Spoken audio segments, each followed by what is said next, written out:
Welcome to the How to Scale Commercial Real Estate Show. Whether you are an active or passive investor, we'll teach you how to scale your real estate investing business into something big.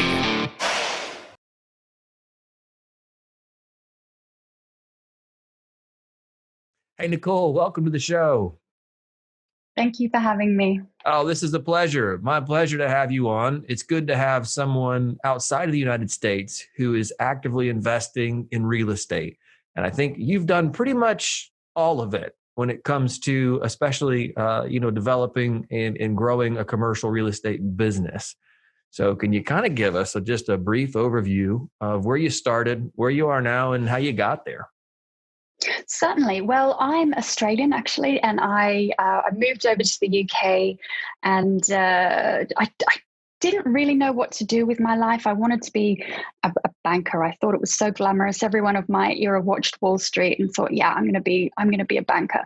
So moved over here and realized it was just incredibly hard, and I probably wasn't that great at it. But I persisted anyway and had a mediocre career in banking, and then moved to the US actually and lived in New York. I started at Goldman Sachs on Wall Street, which was my dream, on the day that Lehman Brothers collapsed back in 2008. So that was my very first day, sitting there just with all the news channels up on the monitors, just going, oh my goodness, I don't think my contract's going to be renewed. And it wasn't. So by then I had an 8-month-old baby, and I then found out I was pregnant with the second one. We moved back to London, and it was at that point in time that I started looking at my career and thinking, right, I think the signs are out there that banking just isn't for me, and I need to explore some other things. So I did everything. I tried everything. I tried blogging and knitting, teaching people how to knit. I tried photography, just everything. And I'd renovated a flat in central London before we'd moved to New York. And this flat had done incredibly well. And then we bought a house and renovated that, and it did really well.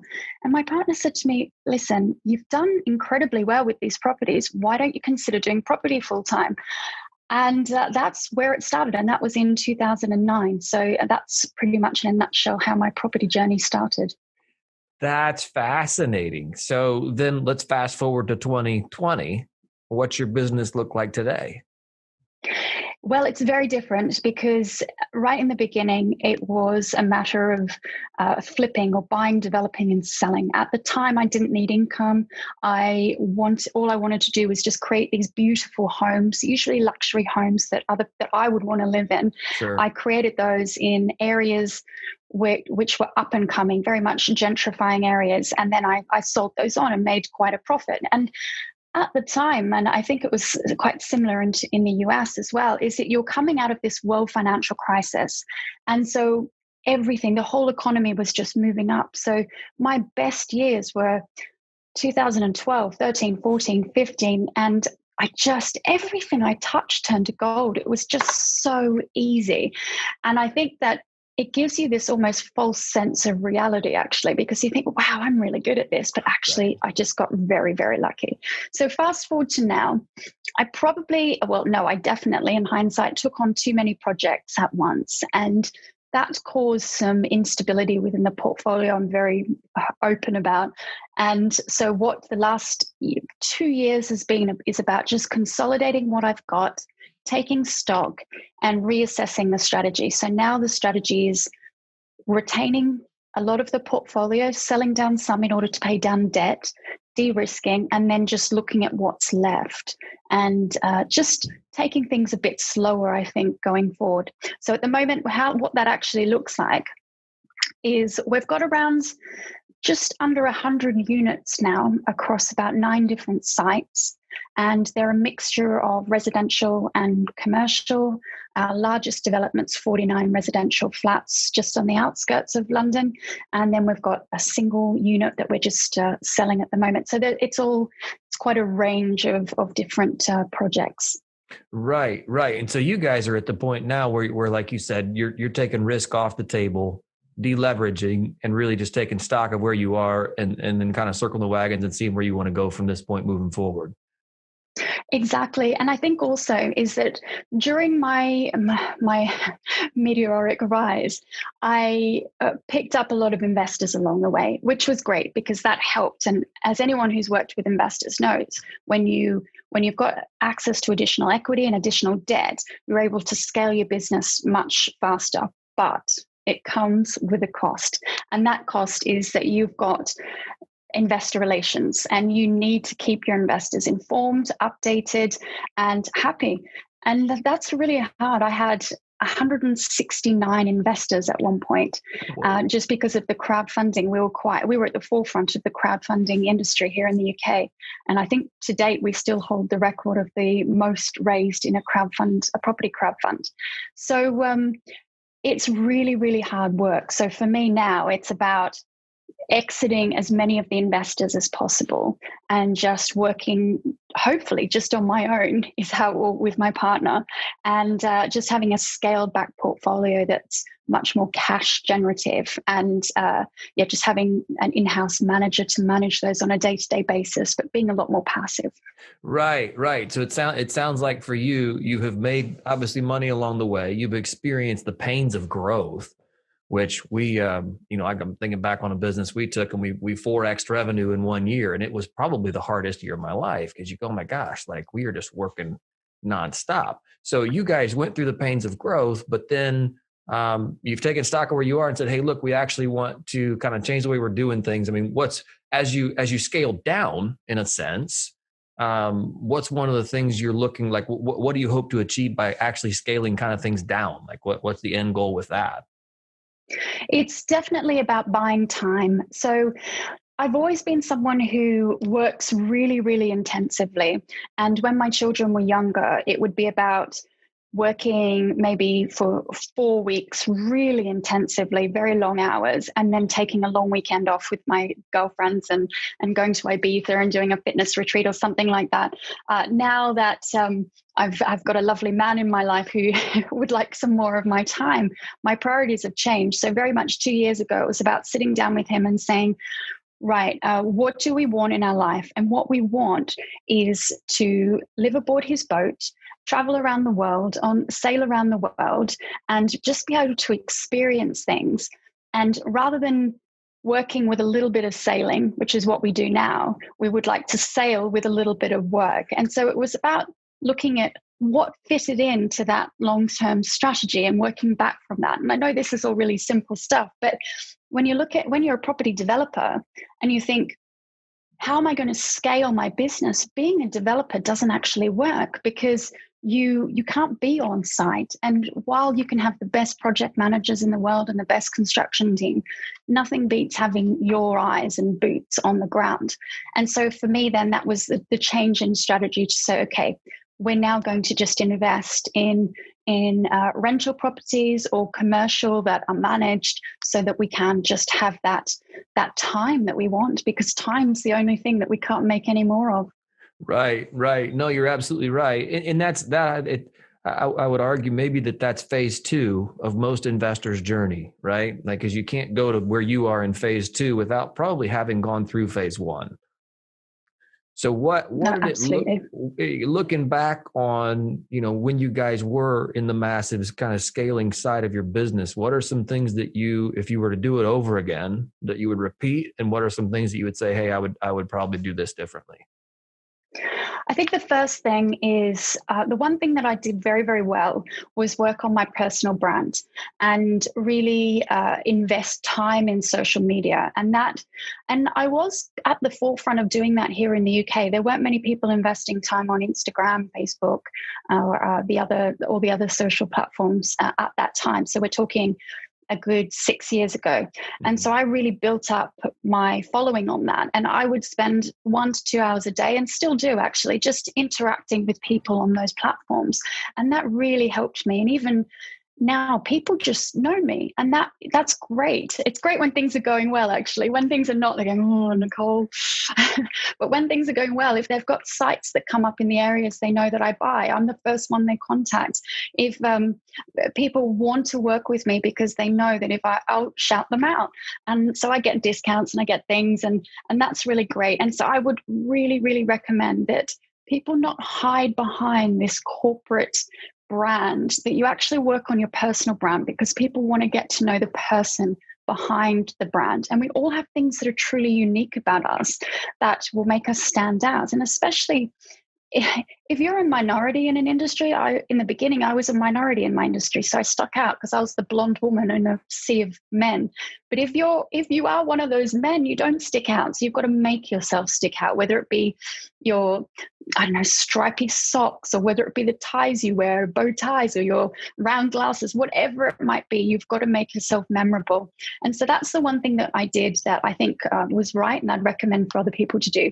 The thing that I would change is I would have much stricter structures in place for overseeing. I think that I probably trusted people who I employed too much with, I let go of things too much. I'm very good at just outsourcing and forgetting, whereas I think that I probably would have held a little more closely to some of the management functions within the portfolio, because maybe a couple of years down the line, I realized that things just weren't done properly. And had I overseen them, it would have been a much smoother process. So I think most management books say outsource and forget, and allow people just to get on with things. But I would say bring them in a bit closer and just keep a closer eye on things, because your eyes are the best ones. Right. Do you feel like that occurred just because you had too many irons in the fire? Yeah, definitely. We did scale we scaled too fast, and I really do put my hand up and say that was the big issue, and it nearly derailed us. And we're a bit like Icarus, who flew a little too close to the sun, and it was scary. A couple of years ago, it was really, really scary, and I got very grey, but I always say to people, and I don't charge for it any courses or anything like that, but I'm always happy to give my knowledge or what I have of it for free. But I always say to people, do you want to get advice from people who have never, a ship's captain who's never weathered a storm, or someone who's been through the storm and knows how to weather that storm? That's what I think has the most value. Right, absolutely. And that's one of the questions I actually have when we invest passively with other investors, is like, tell me about a deal that went wrong. How did you handle that? And if somebody answers, if they reply back to me, well, we've always made money, I probably actually am not going to invest with them. I hate to say that, but it's just because I know that they haven't experienced really difficult times yet. If everything they've touched has turned to gold, then when things go wrong, they're not going to know what to do. So yeah, that's great. When it comes, let's talk a little bit about your crowdfunding, because I know that kind of came out a little bit early, and I'm not sure how the laws changed in the UK versus here. And I'm going to ask you a question, actually. Can you hear that noise in the background? No? Okay, great. Because the lawn guy is right outside of my window here with a leaf blower. He's about 6 feet away. And I'm like, dude, you've had all morning. You're going to do this right now. That's what editing is for. We'll cut that part out. But when it comes to crowdfunding, you guys were on the forefront of that. Like, how did you get in front of that? How did you guys manage the legal side of it? How did you even know? I mean, even today here in the States, where they've relaxed a lot of the laws around it. And again, I don't know how this applies in the UK, but how did you really educate and then launch a platform to raise money on the crowdfunding side? I mean, that's a pretty audacious undertaking.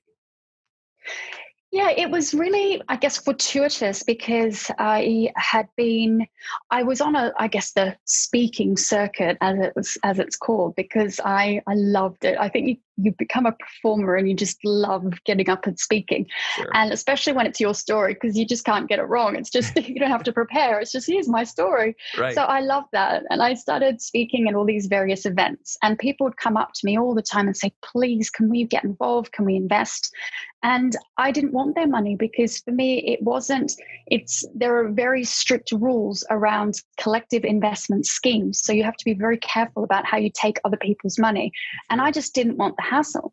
And then this startup crowdfunding platform came to me and said, we're launching and we'd really like to partner with you.